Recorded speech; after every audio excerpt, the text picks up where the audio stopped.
안녕하세요. 책 읽어주는 자작살롱의 저는 마담 자작입니다. 이번 설 명절에 모인 친척들이 취업을 앞둔 조카들에게 앞다투어 말합니다. 앞으로는 인공지능이나 드론 이런 쪽 자격증을 따야 전망이 좋다라고요. 인류는 무한한 발전을 거듭하여 로봇이 많은 분야에서 활약하는 사회가 되었는데 왜 우리의 정신과 문화는 파시즘적인 굴레에서 벗어나지 못할까? 라는 고민을 저는 많이 했었는데요. 일부 정당이 마치 종교 집단처럼 사람들을 우매하게 만들고 세뇌시키고 집단적인 광기에 가까운 집회를 여는 모습을 보거나 또 작게는 나와 다른 사람들을 비정상인으로 쉽게 치부해버리는 모습을 보면 매번 드는 생각입니다. 그래서 오늘 집어든 책은 자유로부터의 도피인데요. 저에겐 무척 어려운 책이고 제 전공 분야도 아니기 때문에 그냥 낙서하는 기분으로 가볍게 이야기하고 싶습니다. 자유로부터의 도피를 쓴 에리 프롬은 자유를 가진 인간은 불안하다. 그래서 대중, 즉 정상인이란 소리를 들어 고독에서 자유를 버리고 속박의 세계로 다시 돌아간다. 자유에서의 도피를 행한다 라고 했습니다. 이 책을 짧게 줄이긴 어렵겠지만 그래도 요약을 해보자면요. 근대사회에서 인간은 거대한 사회, 정치, 경제라는 톱니바퀴의 한 톱니에 불과한 존재, 그리고 자신들이 이룩한 질서에 짓눌린 존재입니다. 에리 프롬은 사회심리학적 입장에서 나치즘이 부각된 원인을 분석하고 또 기반이 된 현대 문명의 획일성, 인간 소외 현상을 비판하면서 자유와 인간의 존재 양상에 대한 반성을 촉구합니다. 이제 인간은 예전의 본능과 자연, 신과 권위로부터의 자유라는 소극적 의미의 자유에서보다 독립적이고 자발적인 적극적인 의미의 자유로 나가지 않으면 안 된다 라고 이 책은 주장하고 있습니다. 다수 속에서 다수의 관습대로 묻혀 살면서 자유를 포기하고 불안함을 씻어버릴 것인가, 아니면 나 혼자라는 고독과 불안을 견디며 진정한 자유를 찾을 것인가, 여러분은 어느 쪽이십니까? 이 내용과 아주 연관이 깊은 글을 하나 발견했습니다. 바로 김소연의 한 글자 사전에 수록된 삶이라는 글인데요. 우리가 살아온 시절에 과연 자유가 있었는지 생각해보는 시간이 필요할 것 같습니다. 그래서 삶이라는 글의 일부분을 좀 생략하고 요약하면서 제가 먼저 읽고요. 그 다음에 바로 이어서 에리 프롬의 자유로부터의 도피 중에서 제1장 자유심리학적 문제인가의 첫 부분을 읽어보도록 하겠습니다. 3. 돌연변이가 되어버린. 아이였을 때 우리는 어른들을 단지 교감 능력이 없어서 일방적인 명령으로만 대화하는 어리석은 사람으로만 여겼다. 실제로는 자신들이 제멋대로면서 아이들에게 넌 너무 제멋대로야 라며 통제하려 들어 한심해 보였다. 바쁘고 놀 줄도 모르고 사귈 줄도 모르고 이익만 내세우는 한심한 그들을 보며 어른은 되지 않겠다고 마음먹곤 했다. 어리석은 어른을 비웃는 동화들을 읽으며 대리만족했다. 물론 동화들은 동화답게 그 결론에서 반성과 화해를 획득하고 다 잘 지내게 되었다. 우리가 가장 잘 아는 우리의 부모와 우리의 선생과 너무도 닮은 동화 속 어른들을 향해 손가락질하며 통쾌해하며 종래는 용서하며 책 속에서 살았다. 하지만 동화 속 주인공을 모방하여 어른들에게 손가락질하거나 복수를 해본 적은 없었다.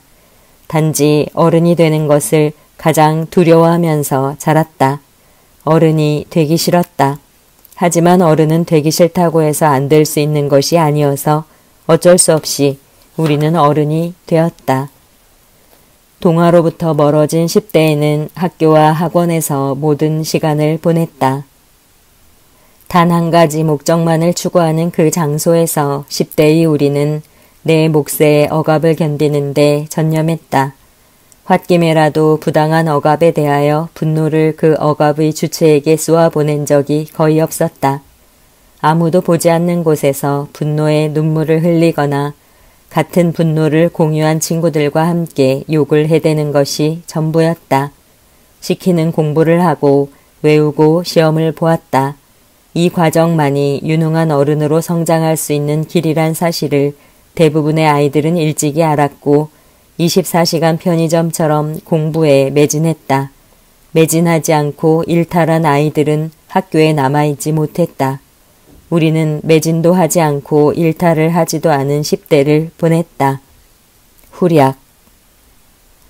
교복을 벗어 던질 수 있게 된 20대는 어떤 대학에 진학했고 어떤 진로를 선택했는지에 따라서 이미 계급이 발생되어 있음을 깨달으며 시작됐다. 새로운 예술 문화를 향유할 수 있으리라는 기대와는 달리 가장 자연스럽게 접할 수 있는 문화는 술 문화와 소비 문화가 전부였다. 우리는 모두 20대의 해방감을 맛보기 위하여 술집에 갔고 쇼핑몰에 갔다. 그곳에서 같은 술을 마셨고 같은 옷을 샀다. 다른 술, 다른 옷을 입는 변종은 눈총의 대상이 되었다. 거의 비슷한 장소에서 거의 비슷한 소비를 하며 거의 비슷한 일주일을 반복했다. 정말 궁금했던 질문들을 교수에게 손을 번쩍 들고 할 때마다 또래들로부터 멀어졌다. 자격증과 취업을 위하여 토익 토플 시험을 준비하려고 도서관을 찾는 아이들의 틈바구니에서 배짱이처럼 800번대로 분류되는 문학서적을 읽다가 그런 책은 집에 가서 읽어라. 이곳은 수험 준비를 하는 사람들을 위한 공간이다. 면학 분위기에 방해가 된다는 지적을 받고 쫓겨났다. 누군가는 결혼을 했고 누군가는 취업을 했다. 누군가는 여행을 떠났고 누군가는 좀 더 나은 비전을 찾아 전공을 바꾸고 학교를 바꿨다. 모두가 자신의 꿈을 가장 높은 곳에 매단 채 깃발처럼 힘차게 펄럭였다. 꿈과 현실의 괴리를 몸소 좁히기 위하여 무던히 애를 썼다. 이후 시급 알바를 하든 인턴 사원을 하든 대학원에 진학하든 아이 엄마가 되든 모두 한 푼 돈의 엄중함에 눈을 뜨기 시작했다. 세상이 생각보다 비정하다는 사실에 눈을 뜨기 시작했다. 그랬기 때문에 우리들의 30대는 가장 비굴한 시절을 보낼 수밖에 없었다. 남들이 가진 것과 내가 가지지 못한 것이 가장 선명하게 눈에 들어오기 시작했다. 능력을 발휘해서 능력 이상을 발휘해서 욕망하던 것들을 손에 넣기 위해 저마다 애를 썼다. 누구는 시계, 가방, 자동차, 집, 누구는 직장, 누구는 배우자, 누구는 학력. 소비사회로부터 감염된 모든 욕망을 성취하는 것이 마치 애초의 장래 희망이었던 것처럼 착각하기 시작했다. 이 욕망들을 좀 더 성취하기 위하여 우리가 우선 지녀야 할 능력은 더 이상 공부 따위가 아니라는 사실을 처음 알게 됐다. 줄을 잘 서야 했고 내 편을 조직적으로 편성해야 했고 내 목소리를 내기보다 체제가 원하는 대처를 위해 눈치가 빨라야 했다. 거의 모든 인간관계는 더 이상 우정이 아니라 인맥이 되었고 교류가 아니라 거래가 되었다. 마음에 없는 아첨과 마음에 없는 의리를 모사하기 위해 자존감과 영혼을 장롱 깊숙한 곳에 넣어두기 시작했다. 이런 것을 이른바 현실적인 인간이라고 파악했다. 40대 장롱 속에 넣어둔 자존심과 영혼이 나프탈린처럼 자그마해지다 못해 사라져버리는 시간들을 보낸다. 어디에 두었더라 하며 되찾으려 해도 찾아지지 않는다. 가장 많은 일거리가 들이닥쳐서 장롱을 열 겨를도 없다. 사회가 나를 이토록 필요로 하는 것을 두고 성공한 인생은 아닐까 짐짓 거드름도 피어본다. 인생의 남은 시간들을 계산해보기 시작한다. 늙은 부모는 부모대로 점점 더 돈이 들어가는 형국이고 가족 부양을 담당하고 있는 어깨가 무겁고 때론 서럽지만 가족에 대한 책임감으로 튼튼한 사람이 되어간다. 조직사회의 자그마한 비리를 목격하면서 그 들러리로 가담하고 침묵하는 일에 내가 얻는 자그마한 지위를 이용해 손수 자그마한 비리를 제작하는 일에 점점 더 능란해진다. 자괴감이 찾아올 때마다 남들이 다 그렇게 하는 것이므로 나만 정직하게 살 수는 없다고 저울질을 해본다. 자신이 속한 조직사회를 위한 일이므로 양심의 거리낌은 잠깐이다. 오히려 의로운 일을 한 것만 같다. 적을 만들지 않았음에 만족하며 좋은 게 좋은 거라는 말을 삶의 모토로 삼기 시작한다. 이렇게 하지 않으면 낙오된다는 것을 안다. 주변에 아무도 남지 않을 것이란 걸 안다. 고독하게 늙어갈 수밖에 없다는 것을 안다. 언제나 배척을 당하면서 언제나 통장 잔고를 걱정하면서 친구도 사라져가는 것을 실감하면서 영혼을 팔아서라도 우리를 먹여 살려달라는 가족의 따가운 눈총을 받으면서 이렇게 살아온 우리는 지성인보다는 몰입에 가깝다. 대규모든 소규모든 뚜렷하든 느슨하든 우리는 우리가 속한 준거 집단에 손상을 주어서는 안 된다. 이렇게 우리는 돌연변이 어른으로 성장한다. 더 이상 인간성을 내장한 인간의 모습이 아니다. 자본과 인간의 결혼이 낳은 괴물이다. 우리는 돌연변이 어른으로 성장했다.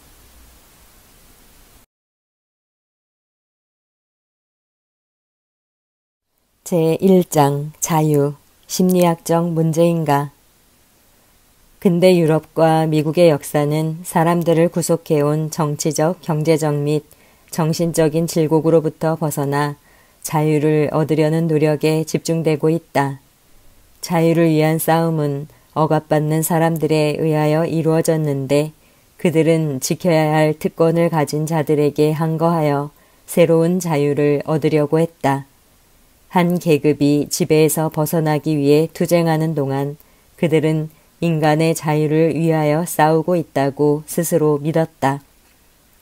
따라서 그들의 투쟁은 억압받는 모든 사람들의 마음속에 뿌리박고 있는 자유에 대한 이상과 동경에 호소할 수 있었다.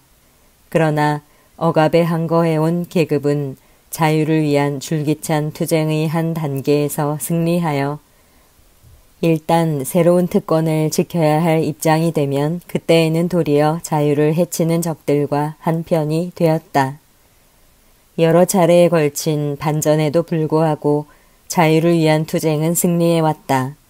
많은 사람들은 억압에 항거하여 싸우다가 죽는 것이 자유 없이 사는 것보다 낫다고 확신하여 자유를 위한 투쟁 속에서 죽어갔다. 이러한 죽음은 그들의 개성을 최대한으로 주장하는 일이었다. 역사는 인간이 자신을 지배하고 스스로 결정하며 타당하다고 여기는 대로 생각하고 느낄 수 있는 가능성을 증명하고 있는 것 같이 보였다. 인간이 지닌 잠재의 능력을 최대한 나타내는 일은 사회적 발전이 급속도로 접근해가고 있는 목표처럼 보였다. 경제적 자유주의, 정치적 민주주의, 종교적 자율, 그리고 각 개인의 삶에서의 개인주의 등의 원리는 자유를 동경하는 마음으로 표현되었으며 그와 동시에 인류로 하여금 그 실현에 더욱 가까이 다가서게 하는 것 같이 보였다. 인간을 얽어매고 있던 속박은 하나씩 끊어져 갔다. 인간은 자연의 지배로부터 벗어났으며 마침내 스스로 자연의 지배자가 되었다. 즉, 인간은 교회의 지배와 더불어 절대주의 국가의 지배에서 벗어났다. 외적 지배를 폐지하는 일은 소중한 목표인 각 개인의 자유를 획득하는 데 필요하고도 충분한 조건인 것 같이 보였다. 제1차 세계대전은 많은 사람들에게 최후의 싸움으로 여겨졌으며 그 결말은 자유를 위한 궁극적인 승리가 될 것이라고 생각하였다. 현존하는 민주체제는 강화된 것처럼 보였으며 새로운 민주체제는 낡은 군주제를 대신하게 되었다. 그러나 단지 몇 해가 경과했을 뿐인데도 인간들이 여러 세기에 걸친 싸움에서 승리를 거두었다고 믿고 있던 모든 것을 부정하는 새로운 체제들이 나타났다. 인간의 모든 사회적이고 개인적인 삶을 효과적으로 지배하게 된 새로운 체제의 본질은 소수의 사람들을 제외한 모든 이들이 스스로 통제할 수 없는 어떤 권위에 복종하는 것이었기 때문이다.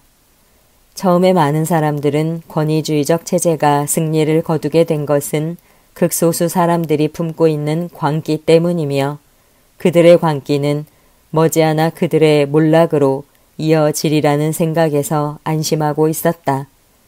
또 다른 이들은 이탈리아 국민이나 독일 국민은 민주체제에 대한 훈련 기간이 충분하지 않았기 때문에 그들이 서구 민주주의의 정치적 성숙에 도달하는 날을 기꺼이 기다리기만 하면 된다고 제멋대로 생각하고 있었다. 또 다른 일반적인 환상, 어쩌면 가장 위험할지도 모르는 환상은 히틀러와 같은 사람들이 오직 권모술수만으로 국가의 거대한 기구를 지배하는 권력을 획득했으며 그들과 그들의 추종자들이 단순히 힘만으로 지배함으로써 전체 국민은 의지 없는 밀고와 위협의 대상이었을 뿐이었다. 그 후 몇 년이 지나면서 비로소 이와 같은 주장들의 오류가 명백하게 드러났다. 마침내 우리는 독일에서는 수백만의 사람들이 그들 선조들이 자유를 위하여 싸운 것과 같은 열성으로 자유를 포기했으며 자유를 찾는 대신 그로부터 도피하는 길을 찾았고 그 밖에 수백만의 무관심한 사람들은 자유를 지키는 것이 목숨을 걸고 싸워야 할 만큼 가치 있는 것으로 믿지 않았음을 인정하지 않을 수 없게 되었다. 우리는 또한 민주주의의 위기가 특히 이탈리아나 독일만의 문제가 아니라 모든 근대 국가가 한결같이 당면하고 있는 문제임을 인정한다. 인간의 자유에 대한 적들이 어떠한 상징을 내세우건 그것은 크게 문제되지 않는다. 반파시즘의 이름으로 공격당하거나 또는 철저한 파시즘의 이름으로 공격당하거나 간에 자유가 위협받고 있는 사실에는 변함이 없기 때문이다. 이러한 진실은 존 듀이에 의해 확고하게 공식화되어 있기 때문에 나는 그의 말을 빌려 그 생각을 표현하고자 한다.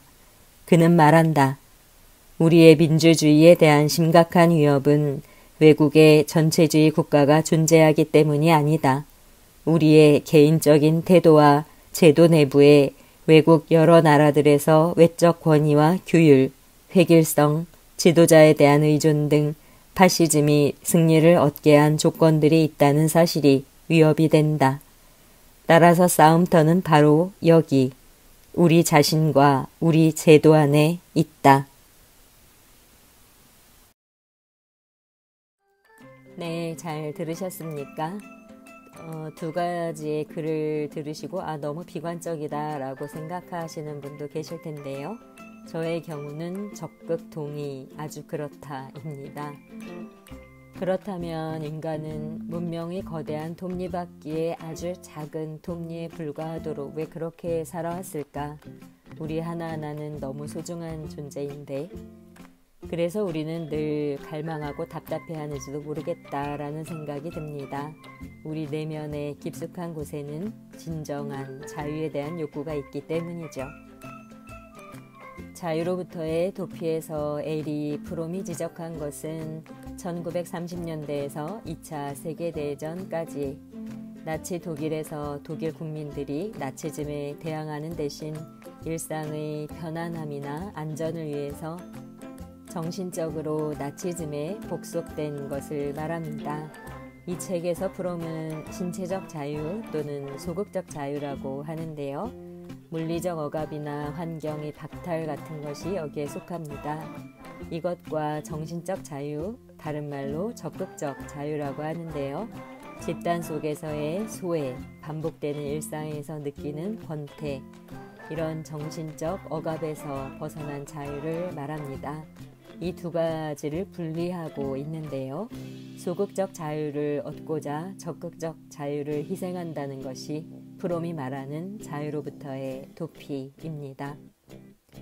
논의가 출발된 것은 나치 독일에서 대중들의 모습이지만 프롬은 여기서 한 발짝 더 나아가 현대 민주주의 사회에서도 개개인은 고독과 무력감을 느끼고 이를 벗어나고자 주어진 자유를 포기하고 남들과 똑같아지려고 하는 회귀라 현상을 겪습니다.